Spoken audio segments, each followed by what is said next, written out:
Hello everyone, সবার কী অবস্থা? তো কিছুদিন ধরে দেখতেছি যে ফেসবুকে অনেকজন বলে যাচ্ছে যে ইন্ডিয়াকে ইলিশ মাছ পাঠালো কেন বাংলাদেশ সরকার, আহ, কেন পাঠাইছে বাংলাদেশ, 1 জুলাইয়ের সাথে গাদ্দারি করছে, এইটা সেটা, সবাইকে অ্যান্টি অ্যান্টি ইন্ডিয়া হইতে হবে, এগুলো জুলাইয়ের সাথে বেইমানি হ্যান ত্যান বহুত কিছু। তো আমি একটা কথা বলি যে এরা, যারা এরা বলছে যে ইলিশ মাছ কেন পাঠাইছে অথবা আছে অ্যান্টি ইন্ডিয়া বহুত কিছু, তো তাদেরকে একটা কথা শুনতে তাদের খুব খারাপ লাগবে, কিন্তু বলতে হবে আমাকে। সেটা হচ্ছে যে যে সরকারই আসুক বাংলাদেশে, বিএনপি আসুক সামনে, জামাত আসুক, ইভেন ফার রাইট যারা আছে তারাও আসুক, তারা আসলেও ইন্ডিয়ার সাথে মানে ট্রেড এটা কেউই বন্ধ করবে না। এবং ইলিশ তারা পাঠাবে, যে সরকারই আসুক তারা ইলিশ পাঠাবে। এখন হয়তো আমার কথা বিশ্বাস হইতেছে না, বাট সামনে আপনারা মেনে নিতে পারেন। এবং আমি তো, আমার ভিডিও তো আছে, আমি ভিডিওটা নামাবো না কোনোভাবেই। তো আপনারা মেনে নিতে পারবেন যে বেসিক্যালি আমার কথাই সত্য হচ্ছে যে যে সরকারই আসবে না কেন তারা ইন্ডিয়াকে ইলিশ পাঠাবে। দেখেন এখন আহ, অনেক, আমি বলতেছি না ইন্ডিয়া একদম ভালো। India is like a worst friend of Bangladesh. Friend, but kind of খুবই খারাপ। বাংলাদেশে এতভাবে ক্ষতি করছে, বিশেষ করে এক, এই যে হাসিনা সরকারকে তাদের লাভের জন্য সমর্থন দিয়ে তারা বাংলাদেশের সব মানুষকে তাদের বিরুদ্ধে নিয়ে গেছে। এছাড়াও অনেক কিছু আছে, ধর্মীয় অনেক ব্যাপার আছে, সেগুলোতে আমি যাচ্ছি না তেমন। কিন্তু এইসব জিনিস করে না, তারা এনাবল করছে অনেক কিছু বাংলাদেশে, এবং বাংলাদেশে বিভিন্ন বিষয়ে হস্তক্ষেপ করছে। মূলত শেখ হাসিনা সরকারের আমলে যে সম্পর্কটা ভারতের সাথে আমাদের বাংলাদেশ সরকারের ছিল, সেটা কোনো বন্ধুর সম্পর্ক আমি বলবো না, সেটা প্রভু এবং তার যে প্রজা আছে তাদের মতো সম্পর্ক, রাজা এবং প্রজার মতো সম্পর্ক। ইন্ডিয়া যখন বলবে এইটা করো, বাংলাদেশও সেটা করবে। ইন্ডিয়া বলছে এই পাকিস্তানের সাথে কোনো সম্পর্ক রাখা যাবে না, বা সম্পর্ক রাখলেও খুবই কি বলে, খুবই স্ট্রিক্ট, খুবই এটা, তাদের সাথে কোনো সম্পর্ক করা যাবে না, চায়নার সাথে কম কথা বলতে হবে। এভরিথিং সব কিছু মিলে আমি বলবো যে ওইটা বাংলাদেশে যে একটা সার্বভৌমত্ব আছে নিজের সিদ্ধান্ত নিজে নেওয়ার, এগুলো ওই সরকার, আওয়ামী লীগ সরকার করে নাই। ওই সম্পর্কটা এমনই ছিল, এবং ইন্ডিয়া তাদের ফায়দার জন্যই, যেহেতু আওয়ামী লীগ সরকার যা ইচ্ছা যা বলে তাই মেনে নিয়েছে, তাই তারা ওই সরকারকে সমর্থন দিয়েছে। যাই হোক, সেটা এখন কথা না। কথা হচ্ছে যে এরা যারা বলে যে ইন্ডিয়া থেকে মানে ইন্ডিয়াতে ইলিশ মাছ যে রপ্তানি করা সেটা বন্ধ করতে হবে, আমার কাছে মনে হয় না সেটা কখনো বন্ধ হবে। দেখেন, এটা কাইন্ড অফ বলতে পারেন যে ইন্ডিয়ার সরকারকে বাংলাদেশের সরকার একটা, মানে একটা জিনিস দিয়ে শান্ত রাখা, কলকাতার মানুষ বিশেষ করে, তো তারা তো ইলিশ মাছ বেশি খায়, তো তাদের জন্য ইলিশ মাছ পাঠানো। এখন কোনো সরকার এসে যদি এটা একদম বন্ধ করে দেয়, তাহলে যা হবে তা হচ্ছে যে আমাদের ইন্ডিয়ার সাথে ট্রেড রিলেশনশিপ অনেক খারাপ হয়ে যাবে। এটা একটা মানে খারাপ ইঙ্গিত দিবে। এখন আপনি বলতেছেন ইন্ডিয়ার সাথে খারাপ ইঙ্গিত দিলে সমস্যা কি, ট্রেড রিলেশনশিপ খারাপ হলে সমস্যা কি? আমি ওগুলোর ব্যাপারে আসতেছি একটু পরে। কিন্তু আমি যেটা বলতেছি সেটা হচ্ছে যে আমাদের বাংলাদেশে অনেকে ইলিশ মাছ খেতে পারে না। ইলিশ মাছ এখন বর্তমানে বলতে পারেন যে আহ, একটা এক্সপেন্সিভ, একটা প্রিমিয়াম জিনিস হয়ে গেছে ইলিশ মাছ খাওয়া। এখন আমরা হয়তো খাইতে পারতেছি, বাট অনেক লোয়ার ক্লাস, অনেক যারা আছে বা লোয়ার মিডল ক্লাস, তারা খাইতে পারতেছে না। আমার মতে ইলিশ মাছ প্রায় সবসময় একটু এক্সপেন্সিভ ক্যাটাগরিতে ছিল, কিন্তু এখন আরও বেশি এক্সপেন্সিভ ক্যাটাগরিতে হচ্ছে। ওইটা আবার ইন্ডিয়াতে যাচ্ছে কম দামে, সেটা বাংলাদেশের মানুষ সহ্য করতে পারতেছে না। তো আমার কাছে যেটা মনে হয় সেটা হচ্ছে যে সাপ্লাইয়ের জন্য যে ইলিশ মাছের দাম বেশি, সেটা তো অবশ্যই আছে, কিন্তু এই যে ইন্ডিয়াতে পাঠাচ্ছে কম দামে, সেটার জন্য বাংলাদেশে দাম মানে বাড়ছে, সেটা আমার কাছে মনে হয় না। দেখেন, ইন্ডিয়াতে যে মাছগুলো পাঠানো হয় সেগুলোর ক্ষেত্রে সরকার ডাইরেক্ট ইন্টারভিন করে, রাইট? সরকার ডাইরেক্ট ইন্টারভিন করে, এবং চোরা পথে যায় সেগুলো আমি বাদ দিলাম, কিন্তু সরকার ডাইরেক্ট ইন্টারভিন করে। সো আপনি যদি ব্যবসার মানে ইয়েতে ধরেন, তাহলে আপনি দেখবেন যে এটা, ধরেন যে মাছ যে করলো, জালে ধরলো ইলিশ মাছ, তার থেকে হয়তো একটা একটা লোকাল যে ইম্পোর্ট করে তার কাছে গেল, অ্যান্ড দেন সরকারের মাধ্যমে সেটা বিদেশে চলে গেল। এই হচ্ছে সিম্পল একটা সিনারিও, ঠিক আছে? এখানে পয়েন্ট কয়টা? জেলে, আর হয়তো ভেন্ডর, আর সরকার তো কোনো লাভ করবে না। তো পয়েন্ট আমি দুইটা ধরতে পারি। কিন্তু বাংলাদেশে আমরা যেসব ইলিশ বাজারে পাই সেখানে আপনি পয়েন্ট চিন্তা করেন যে কতগুলো পয়েন্ট এখানে আছে, কত মিডলম্যান এখানে আছে, সেটা আপনি চিন্তা করেন। প্রত্যেকটা মিডলম্যান তার কমিশন নেয়, প্রত্যেকটা ইচ অ্যান্ড এভরি মিডলম্যান। কারণ মিডলম্যান যদি প্রফিট না করে তাহলে মিডলম্যান থাকার লাভ কি? সে ব্যবসা তো করতে হবে, তাই না?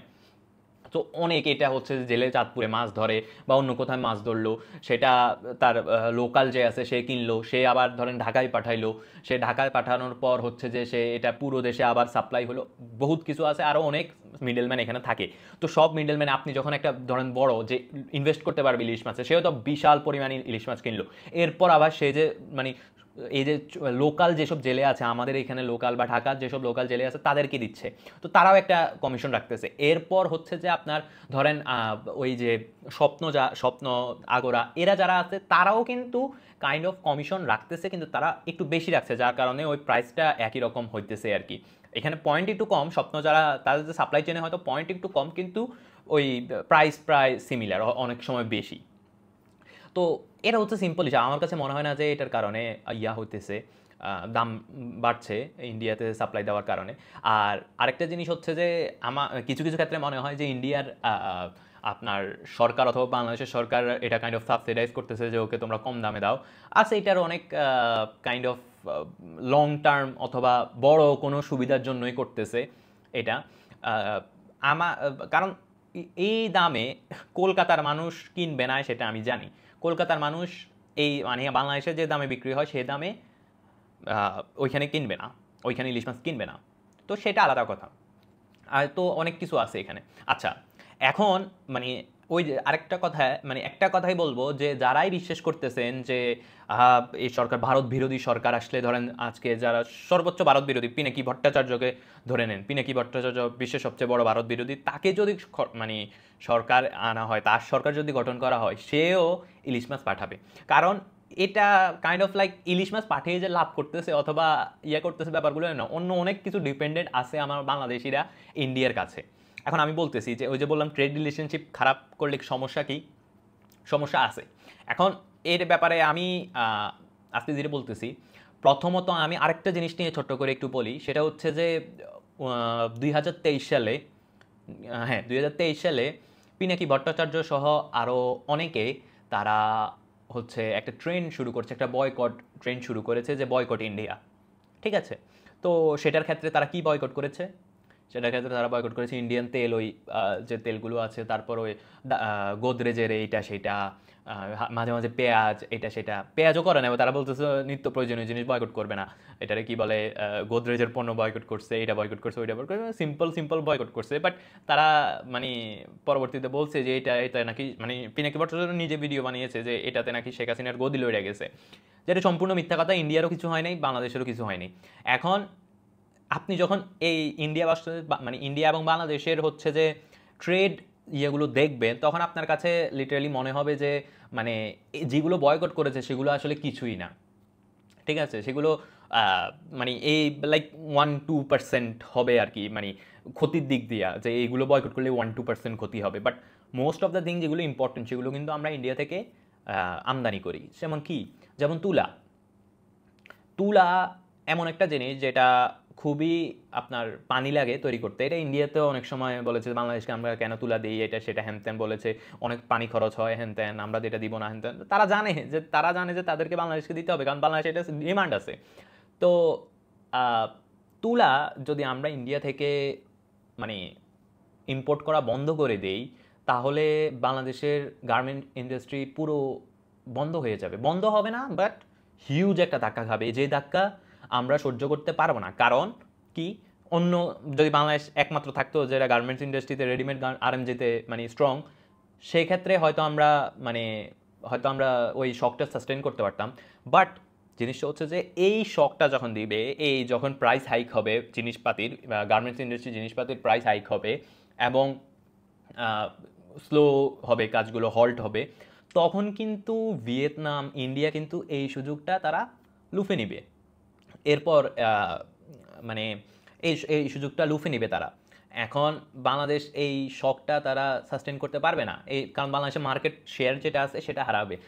যারা বায়ার আছে ইউএস এবং ইউরোপের, তারা অন্য দেশে চলে যাবে, তারা ভিয়েতনামের কাছে চলে যাবে, কারণ তাদের তো দরকার ভাই। ধরেন আপনার শীতকালের প্রোডাক্ট দরকার, এখন বাংলাদেশ এবং ইন্ডিয়া ধরেন যে এই তুলা আমদানি এটা নিয়ে সমস্যা হইলো, তো সমস্যা হওয়ার ফলে তুলা তুলা সাপ্লাই কমে যাবে হয়তো, বা অন্য দেশ থেকে আসবে। আপনি চিন্তা করেন জিনিসগুলো, আমি পরবর্তীতে এটা নিয়েও বলবো, সলিউশনও বলবো একটা। কিন্তু আপনি চিন্তা করেন যে ধরেন অন্য দেশ থেকে আসতেছে, ধরেন পাকিস্তান কিংবা ইউএস থেকে তুলা আসতেছে, এটা ধরেন কস্টলি একটু বেশি হবে, প্লাস যেহেতু দূরত্ব বেশি কস্ট একটু বেশি হবে, প্লাস হচ্ছে যে আপনার সময় বেশি লাগবে। তো একটা বায়ার সে শীতকালীন প্রোডাক্টের, শীতকালীন জামা কাপড়ের জন্য আপনাকে অর্ডার দিল, বাংলাদেশি ম্যানুফ্যাকচারকে অর্ডার দিল, এবং সে শীতকালে ওই প্রোডাক্টটা ডেলিভার করতে পারলো না, তাহলে একটা যে ব্র্যান্ড, একটা ব্র্যান্ড সে কেন বাংলাদেশ থেকে ইয়ে করবে? তার তো দরকার হচ্ছে তার মানে সঠিক সময় প্রোডাক্টটা দরকার। এখন বাংলাদেশে যদি ওই যে সাপ্লাই চেনটা ডিস্টারপশন হয় তাহলে কিন্তু সমস্যা। এখন আরেকটা কথা বলি, সেটা হচ্ছে যে আরেকটা ইন্ডাস্ট্রি যেটা ভারতের উপর অনেক বেশি নির্ভরশীল, সেটা হচ্ছে ফার্মাসিউটিক্যালস। দেখেন ফার্মাসিউটিক্যালসের মধ্যে একটা জিনিস আছে, সেটা হচ্ছে অ্যাক্টিভ ফার্মাসিউটিক্যাল ইনগ্রিডিয়েন্টস, এপিআই বলে। তো ওই এপিআই বাংলাদেশের মনে হয় শুধু 6টা কোম্পানি, ভ্যাক্সিমকো, অ্যাকমি, আপনার স্কয়ার, আরেকটা এরকম আরও কয়টা কোম্পানি, মাত্র 6টা কোম্পানি হচ্ছে যে এটা তৈরি করে অ্যাক্টিভ। এটা কিন্তু ওষুধ বানানোর জন্য খুবই খুবই খুবই গুরুত্বপূর্ণ। যখন আপনি হচ্ছে যে ধরেন এ ব্যাপারে জানবেন, তখন আপনি বুঝতে পারবেন যে আসলে এত দ্রুত জিনিসগুলো চেঞ্জ করা যায় না, যেভাবে এরা বয়কট ইমোশনাল জিনিস নিয়ে মনে করে যে দেশটাও তো আমি এক্সপেরিমেন্ট করার জন্য আমি নিচ্ছি, তাই না, আমি যে কোনো টাইমে বয়কট করতে পারবো। আচ্ছা, তো যেটা বলতেছি, এই এপিআইগুলো কিন্তু মোস্টলি ইন্ডিয়া এবং চায়না থেকে আসে। আমি চায়নার উপর ডিপেন্ডেন্ট থাকতে পারবো না, ইন্ডিয়ার উপর ডিপেন্ডেন্ট থাকতে পারবো না, বাট দুইটা সাপ্লাই চেন অপশন আমার কাছে আছে, চায়না এবং ইন্ডিয়া। কিন্তু এখান থেকে যদি আমি অপশন না রেখে যদি আমি একটাকে ক্যান্সেল আউট করে দিই, চায়না তো আছে ঠিক আছে, কিন্তু আমি ইন্ডিয়াকেও যদি ক্যান্সেল আউট করে দিই তাহলে কিন্তু আমাদের প্রবলেম হবে। চায়না এবং ইন্ডিয়া মিলে আমাদের বাংলাদেশে এপিআই মনে হয় এক্সপোর্ট করে $1.2 বিলিয়ন। তো আপনি বুঝতেছেন যে স্কেলটা কত বড়। এইটা যদি মানে সঠিক পর্যায়ে একদম ফুললিভাবে করা হয় তাহলে কিন্তু বাংলাদেশ 160টা দেশে তাদের মেডিসিন এক্সপোর্ট করতে পারবে, মানে যদি সব কিছু ঠিকঠাক থাকে আর কি। কিন্তু ব্যাপারগুলো তো স্মুথ যায় না কখনোই। বাংলাদেশের ফার্মাসিউটিক্যাল ইন্ডাস্ট্রি যে এপিআইগুলো, এগুলো বাংলাদেশ নিজে যে স্বয়ংসম্পূর্ণভাবে তৈরি করবে, ব্যাপারগুলো বাংলাদেশের সরকার কখনোই ঠিকমতো নেয় না। কিন্তু এসব স্টেপ না নিয়ে যদি আপনি ডাইরেক্ট ইন্ডিয়া বয়কটের কথা বলেন তাহলে কিন্তু দেশের ইকোনমি সমস্যা হবে। এখন আপনি আমাকে ইন্ডিয়ার দালাল বলতে পারেন, আই ডোন্ট কেয়ার, বিকজ আপনি জানেন না তাই এরকম লাফাচ্ছেন। একটা জিনিস বলতেছি যে বাংলাদেশ আপনার ইসোমিপ্রাজল আমরা চিনি, রাইট, গ্যাস্ট্রিকের ওষুধ, এই গ্যাস্ট্রিকের ওষুধটাও বানাতে পারবে না যদি ইম্পোর্ট না হয় এই এপিআইগুলো।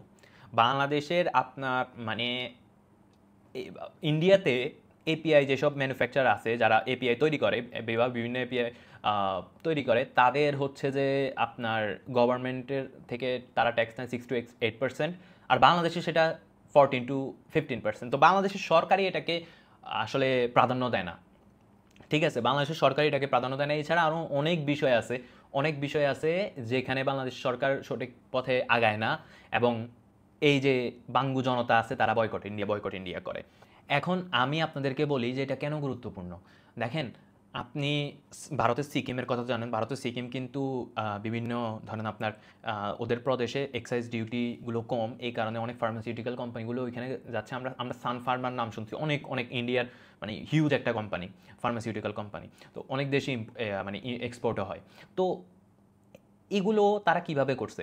তারা এটা নির্ভরশীল হয়েছে, সেলফ ডিপেন্ডেন্ট হয়েছে, যেটা বাংলাদেশ করে নাই, বাংলাদেশের ওই চিন্তাও নাই।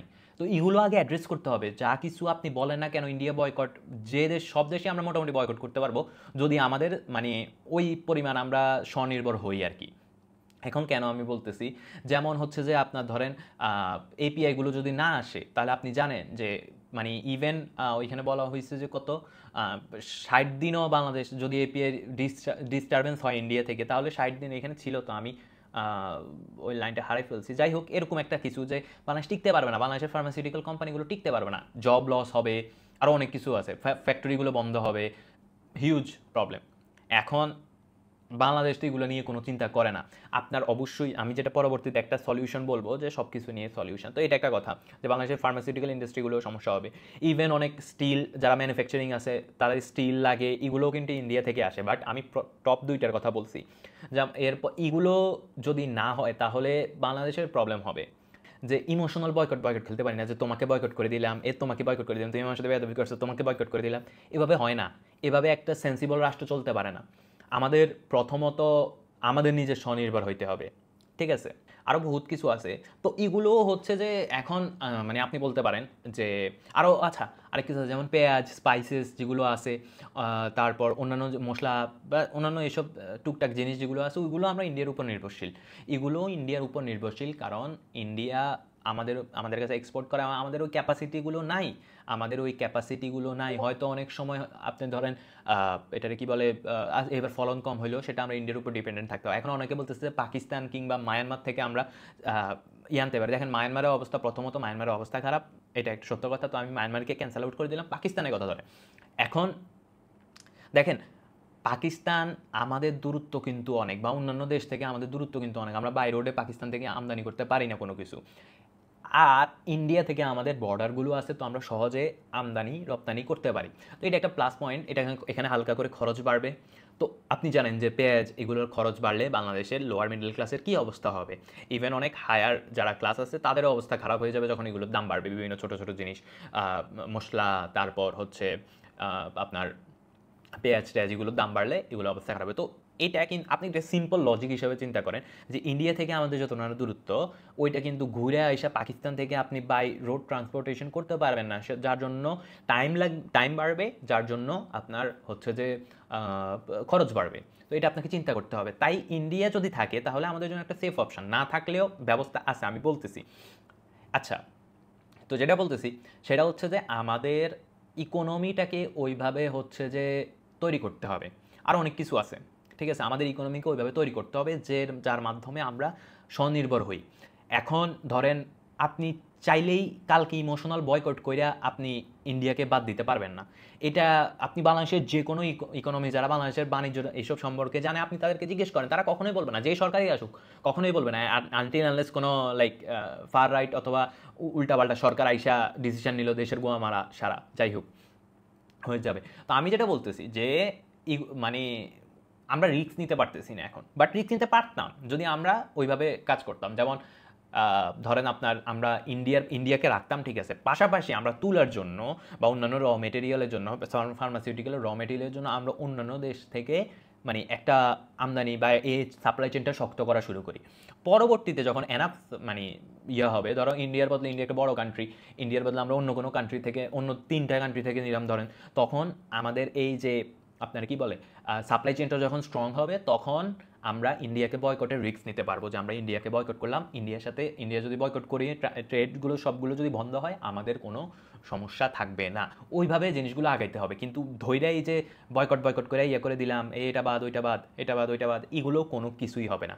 এখন অনেকে বলতেছেন যে বলবেন যে ইন্ডিয়ার তো হচ্ছে প্রায় মনে করেন যে 13 বিলিয়ন তারা বাংলাদেশে পাঠায় পণ্য, আমরা হচ্ছে 2 বিলিয়ন পাঠাই, তো এটা হিউজ ট্রেড ডেফিসিট আমাদের কিন্তু। তো সেটা আমাদেরকে আরও ইন্ডিয়ার সরকারের সাথে কথা বলে জিনিসগুলো কমাইতে হবে। ট্রেড আমরাও তাদেরকে বলতে হবে যে আমাদের থেকেও জিনিসপাতি নাও। কিন্তু বন্ধ করাটা যতটা না, আপনি যে কারোকে জিজ্ঞেস করেন যে যদি বন্ধ করে বাংলাদেশের বেশি ক্ষতি হবে, বাংলাদেশের ক্ষতি বেশি হবে ইন্ডিয়া থেকে। India is diversify. ইন্ডিয়া ধরেন বাংলাদেশের মেজর জিনিস হচ্ছে আপনার রেডিমেড গার্মেন্টস, কিন্তু ইন্ডিয়া কিন্তু শুধুমাত্র রেডিমেড গার্মেন্টস অথবা পেঁয়াজ অথবা আপনার এপিআই বা ইন্ডিভিজুয়াল কোনো কিছু নিয়ে এতটা নির্ভর না একটা ইন্ডাস্ট্রির উপর। বাংলাদেশ কিন্তু নির্ভর আরএনজির উপর অনেক বেশি, ফার্মাসিউটিক্যালের উপর অনেক বেশি। তো সেটা আমাদের খেয়াল রাখতে হবে। তো যাই হোক, তো মানে ইন্ডিয়া কিন্তু কাভার করতে পারবে, হ্যাঁ তারা লস খাবে, তারা সব কিছু করবে, কিন্তু তারা কাভার করতে পারবে। বাংলাদেশ এটা পারবে না। হয়তো ইন্ডিয়াতে ওই কলকাতা যারা আছে, কলকাতায় ব্যবসা করে, তাদের বেশি ক্ষতি হবে, বাট ওভারঅল চিন্তা করলে বাংলাদেশের ইন্ডাস্ট্রি মানে অবস্থা খারাপ হয়ে যেতে পারে। ইন্ডিয়ার হয়তো কোনো একটা জায়গায় সমস্যা হইতে পারে, এইটা যদি বয়কট এগুলো চলতে থাকে বা এই সে হ্যান ত্যান। তো এগুলো হচ্ছে সিম্পল কথা যে বাংলাদেশের অন্যান্য দেশ থেকে আগে জিনিসগুলোকে, সাপ্লাই চেনগুলোকে শক্ত করতে হবে, তারপরে আমরা ধরেন এটা টাইম লাগবে। এটা টাইম লাগবে, 10-15 বছর লাগবে, তারপর আমরা এই রিস্কটা নিতে পারি। তো বাংলাদেশের সরকারের সঠিক জিনিসটা হবে যে আমরা ওই সাপ্লাই চেনটা তৈরি করি, আমাদের মূল ফোকাস থাকতে হবে সেখানে, যে আমরা ইন্ডিয়ার উপর নির্ভর হব না। কারণ ইন্ডিয়া মাঝে আপনার কি বলে ইল ইন্টেনশন রাখতে পারে। তো ইল ইন্টেনশন যে দেশের আছে সেই দেশের সাথে আমরা মানে এত নির্ভর হওয়ার দরকার নাই, সেটা আমাদের ভাবতে হবে, লং টার্ম আমাদের চিন্তা করতে হবে, আমাদের ভিশনটা ওইভাবে রাখতে হবে। তো যাই হোক, আরেকটা সিম্পল কথা বলে নিই, আমি কখনোই ইমোশনাল বয়কট যেগুলো আছে ওইগুলোতে আমি বিশ্বাস করি না। ওইগুলো আমার কাছে মনে হয় যে আবেগী জাতি, এই কারণে বয়কট করতেছে যে কোনো কিছু। এখন আরেকটা জিনিস সেটা হচ্ছে যে 2023 সালে এই পিনাকি ভট্টাচার্য তিনি বলেছে যে, মানে আমার কাছে লিটারালি ফানি লাগতেছে যে এই একটা ব্যক্তি, দেখেন পিনাকি ভট্টাচার্য সে তার ফলোয়ার যারা আছে তাদেরকে খুবই মানে বলদ বানাইতে পারবে, কিন্তু যারা বুঝে তাদেরকে তো পারবে না। আচ্ছা আমি বলতেছি কি কাহিনী। তো আপনার এটার কি বলে, পিনাকি ভট্টাচার্য তখন বয়কট ইন্ডিয়া করছে, তখন তিনি বলল যে ইন্ডিয়াতে কেন চিকিৎসা নিতে যাইতে হবে, ইন্ডিয়াতে কেন চিকিৎসা নিতে যাইতে হবে, বাংলাদেশ চাইলে আপনার এটারে কি বলে বাংলাদেশি মানুষ চাইলে থাইল্যান্ড, মালয়েশিয়াতে, সিঙ্গাপুরে চিকিৎসা নিতে পারে, এবং মূল খরচ টরচ সব কিছু দেখাইলো আর কি, বুঝছেন। তো আমার কাছে মনে হলো যে এই ব্যক্তিটা কত মানে কি মানে নিজে বুঝে না, নাকি অন্যদেরকে ইচ্ছা করে হচ্ছে যে মানে ভুল ইনফরমেশন দেয়, আমার মাথায় আসে না। ঠিক আছে, দেখেন প্রথমত বাংলাদেশ সরকারের প্রথম টার্গেট কি থাকতে হবে, যে বাংলাদেশের চিকিৎসা ব্যবস্থা উন্নত করা, সেটা আমি আলাদা করে দিলাম, সেটা ম্যান্ডেটরি ফার্স্ট। কিন্তু এক্সিস্টিং জিনিসে কোনটা, আপনি যদি ইন্ডিয়াতে চিকিৎসা খরচ এবং থাইল্যান্ড, আমি থাইল্যান্ড দোনোটায় গিয়েছি, আমি দোনোটায় চিকিৎসা নিয়েছি বা আমার ফ্যামিলির কেউ চিকিৎসা নিয়েছে, আমি জানি এইচ অ্যান্ড এভরিথিং জানি। দুইটার আপনি কম্প্যারিজন করেন, আকাশ পাতাল তফাত। হ্যাঁ হয়তো চিকিৎসা কোয়ালিটিও থাইল্যান্ডে অনেক বেশি, মানে কোয়ালিটি যেটা সেটা অনেক বেশি, বাট বাংলাদেশের তুলনায় আপনি অবশ্যই ইন্ডিয়ার দিকে যাবেন। ধরেন আপনি কলকাতা না, কলকাতাকে আমি এত মনে করি না, আপনি চেন্নাইয়ের দিকে গেলেন, তামিলনাড়ুর দিকে গেলেন, তামিলনাড়ুতে চিকিৎসা ব্যবস্থা বাংলাদেশ থেকে অনেক ভালো। যেমন কিছু কিছু যেমন অ্যাপোলো হসপিটাল, তারপরে ভেল্লোরে যে ক্রিশ্চিয়ান একটা হসপিটাল আছে ওইটা। তো এগুলো হচ্ছে যে আপনার চিকিৎসা ব্যবস্থা অনেক ভালো বাংলাদেশ থেকে। এখন অবভিয়াসলি যেখানে বাংলাদেশের মানুষ কম দামে ভালো চিকিৎসা পাবে, মোটামুটি ভালো চিকিৎসা পাবে, বাংলাদেশ থেকে ভালো চিকিৎসা পাবে, সেখানেই তো যাবে। হ্যাঁ বাংলাদেশ থেকে দুইটাই এক্সপেন্সিভ, বাট ওইখানে তো যাবে, তাই না, ভালো চিকিৎসার জন্য। এখন আমি আপনাদেরকে নর্মাল একটা এক্সাম্পল দিই। প্রথমত আমি যদি চিন্তা করি যে বাংলাদেশ থেকে ব্যাংককে মানে মোস্ট অফ ইম্পর্টেন্ট হচ্ছে বামরুনঘাট হসপিটাল, মোস্ট ইম্পর্টেন্ট বলতে মোস্ট নোয়িং সবাই যায়, সেটা হচ্ছে বামরুনঘাট। এখান থেকে ব্যাংককের যে প্লেন টিকিট ইউএস বাংলা, ওইখানে আপনার খরচ যাবে 40 থেকে আপনার 50 প্লেন একজনের। সেখানে চেন্নাইতে আপনার ভাড়া যাবে 20। ঠিক আছে, এরপর হচ্ছে যে আপনার ওইখানে আমি জাস্ট সিম্পল একটা কথা বলি, যে আমার আম্মুর চিকিৎসার জন্য আমি চেন্নাইতেও গিয়েছি, আমি ব্যাংককেও গিয়েছি, থাইল্যান্ডে। ওইখানে আমি জাস্ট চিকিৎসা খরচগুলোর কথা বলি, আমি চেন্নাইতে 5 লক্ষ টাকার ভিতরে আমি সব সেরে ফেলেছি, একদম ইচ অ্যান্ড এভরিথিং, খাওয়া, হোটেল, ইভেন টুকটাক শপিং, ঘোরাঘুরি, ইচ অ্যান্ড এভরিথিং আমি চেন্নাইতে সেরে ফেলেছি। বাট ব্যাংককে শুধুমাত্র চিকিৎসা খরচই আপনার 5 লাখ টাকার মতো গেছে, উইদাউট ইভেন এনি মেজর মানে এক্সপেন্স, কোনো অপারেশন হয় নাই, কোনো কিছু হয় নাই। আমি জাস্ট একটা কথা বলি যে ব্যাংককে আপনার এমআরআই একটা করাতে আপনার 2 লক্ষ টাকা লাগে, যেটা আমি মনে করেন যে চেন্নাইতে করিয়েছি মনে হয় 50-40, অনেকে গিয়েছে 2023 সালে, তো তো এই কারণে আমার একটু ইয়ে আছে, বাট এরকম টাইপের, এত ওভার না। ব্যাংককে যেরকম একটা 2 লক্ষ টাকার মতো বাংলাদেশি টাকা হিসেব করতে গেলে, এখানে না। তো এটা হিউজ একটা জিনিস, মানে হিউজ ডিফারেন্স। বাংলাদেশের নর্মাল মানুষ যে হচ্ছে যে আপনার মানে একটা চিকিৎসার জন্য একটা ক্রিটিক্যাল সমস্যায় আছে, এখন সে বাইরে চিকিৎসা নিতে যাচ্ছে, তার জন্য চেন্নাই অনেক বেটার একটা অপশন। থাইল্যান্ড সে অ্যাফোর্ড করতে পারবে না। ঠিক আছে, আমাদের অ্যাফোর্ড করতে অবস্থা খারাপ হয়ে গেছে, আপনি আরও যারা মানে ইয়ে আছে তাদের কথা কি বলবেন। তো এটা অনেক এক্সপেন্সিভ, অনেক অনেক বেশি এক্সপেন্সিভ। আমি আমি তো যেটা বললাম সেটা অ্যাপোলো হসপিটাল, চেন্নাইয়ের অ্যাপোলো হসপিটালের কথা বললাম। তামিলনাড়ুর ভেল্লোরে একটা হসপিটাল আছে, ক্রিশ্চিয়ান মিশনারি হসপিটাল, ওইখানে তো আরও কম, ওইখানে তো আরও কম চিকিৎসা খরচ, আরও কম, একদম কম ওইখানে। মানে আমি কি বলবো, মোট কথা আমার যারা এগুলো বলে তাদেরকে মানে একে তো যারা দুইটার এক জায়গায় চিকিৎসা নিতে যায়নি, তো তারা জানেও না। তো এই যে মানে এসব কথা বলে এই মানুষকে মানে বোঝাইতে এদের মানে খুব সহজাত, মানে আমি একটা বলে দিলাম মানুষ বুঝে গেল, বাট বাস্তবতা কী সেটা তারা বুঝে না এবং রিয়েল জিনিসটা কী সেটা বুঝে না। হ্যাঁ, বাংলাদেশের এইটাই, বাংলাদেশের সাথে ভারতের সম্পর্ক থাকতে হবে আপনার বন্ধু যদি সম্পর্ক থাকতে অনেক ভালো, আদারওয়াইজ জাস্ট ট্রেড পার্টনার, যে আমি আমি তোমার থেকে এটা নিব, তুমি আমার থেকে এটা নাও, এর থেকে বেশি কিছু না। তুমি আমার ইন্টারনাল জিনিসে মানে দখল আন্দাজি করবো না, আমিও তোমার ইন্টারনাল জিনিসে দখল আন্দাজি করবো না, শেষ। কিন্তু ওই যে তারা বড় ভাই সাজবে, তারা বাপ সাজবে, তো তাদের খান স্যার এখানে বলছে যে এটা বাংলাদেশ কা দাদা, এটা সেটা, এইসব জিনিস দিয়ে হবে না। ওগুলো প্রতিরোধ করতে হবে, ভারতীয় আধিপত্যবাদ প্রতিরোধ করতে হবে। কিন্তু দ্যাট ডাজেন্ট মিন যে এমন একটা কিছু করে ফেলবো যেটা আমাদের এই লস হবে, মানে অন্য লস করতে গিয়ে মানে ব্যাপারটা হইতেছে, আমি একটা কথা মনে আসতেছে বাট মানে সরি মনে আসতেছে না, কিন্তু মানে এমন জিনিসটা যে তারে আমি বিপদে ফেলাইতাম যে আমি আরও ডাবল বিপদে পড়লাম, এই হচ্ছে সিম্পল একটা জিনিস। তো এগুলো বুঝতে হবে। আপনি চাইলেই যে বয়কটে ইলিশ মাছের পাঠানে বন্ধ করে দেওয়া, এটা সেটা হ্যান ত্যান, এগুলো এত সহজে হয় না।